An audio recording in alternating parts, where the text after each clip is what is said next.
All right.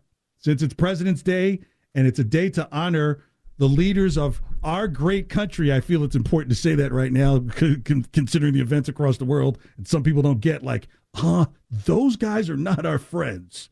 It is time for President's Day, Presidents of Boston Sports History. Hit it, Justin. The first president, Rick Pitino, is actually Richard Nixon. Well, Nixon claimed I'm not a crook, and Pitino claimed Byrd, Parrish, and McHale aren't walking through that door, and neither did Tim Duncan. Yes, Rick was willing to risk it all and spray paint his name into Boston history, though his Nixon-like antics. Nixon erased tapes. Pitino erased the wins. Nixon had wars and scandals on his hands and thought himself to be judge and jury. Pitino seemed to only step up the care once Paul Pierce was stabbed. Let's be honest. I know. If I told you how, well, let's just say it involved guys in thin black ties and folders, then I had to watch them ask some questions. This is really true 20 years ago. As Nixon rode into the sunset, Pitino rolled into Louisville with a Cadillac with fuzzy dice on the rear view, baby. Setting up some things with the rear view, if you know what I mean. Stick with me, son, through two. I got more thighs and breasts than KFC do. Right here in the Lou. President Rick Pitino. What a fall from grace. The next president on President's Day of Boston sports is none other than Tom Brady, who is John F. Kennedy Jr. See, before Tom Brady, many women weren't into football. And with JFK, a lot of women got interested in politics when he came on the scene. Both men featured strong chins. Brady had the tuck game. Kennedy had Mayor Daley in Chicago. Hello, Chicago. Look, JFK changed the way politics were approached through the use of television, while Brady created another topic on sports talk radio forever. Football! Next up, Danny Ainge. Here's Woodrow Wilson. This one's kind of tough. But follow me, it makes a little bit of sense. See, Ainge claims he never heard about controversial racist incidents at TD Garden. And Woodrow Wilson saw nothing off by having the screening of A Birth of a Nation at the White House. It's all perspective, right? Sure, Wilson sent America into World War I, while Ainge started whiffing on first-round picks, so both of them in the number one are not good. Bill Belichick is Teddy Roosevelt. And like Teddy Roosevelt, took the job after an assassination of the former person in charge, William McKinley for Roosevelt and Pete Carroll for Belichick. And like the president whom the teddy bear was named for, Bill just became Belichick. Both of you walk tall and carry a big stick. Both of you have strong family ties to the Navy. Roosevelt helped develop the Panama Canal, while Bill successfully created a wedge between the Patriots and the entire rest of the NFC East. AFC East, I'm sorry.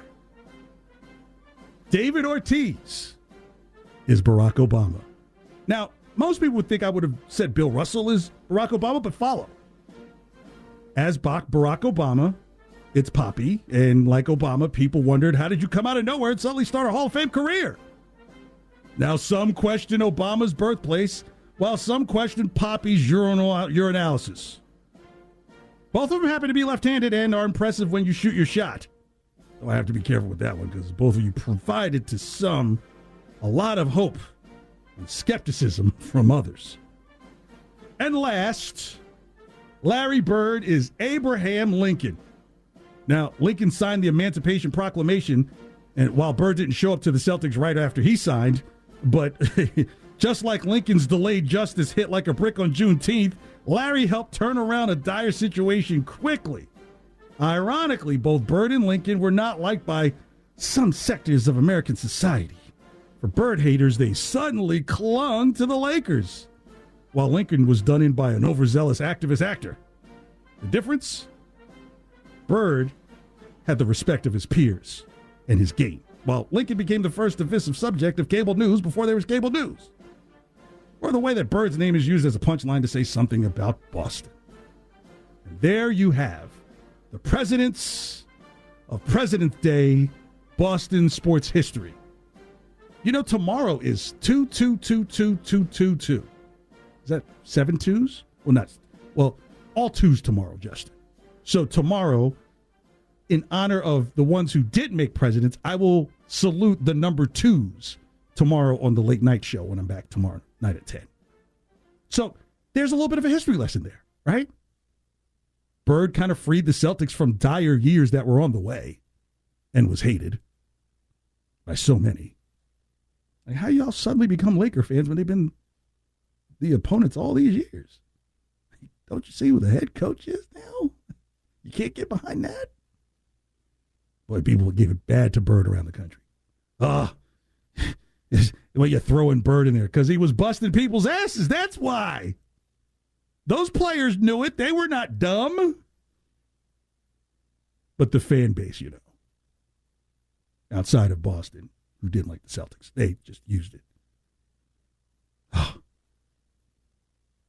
Pitino, yeah. Pitino pretty much came in. I don't know what you heard about me, in the words of 50. But gosh, what a fall from grace that was. But that is a true story, Justin, when right after Paul Pierce was stabbed, the real authorities had come to where I had worked, not because I was a suspect, but because someone who was suspected in everything that was going on.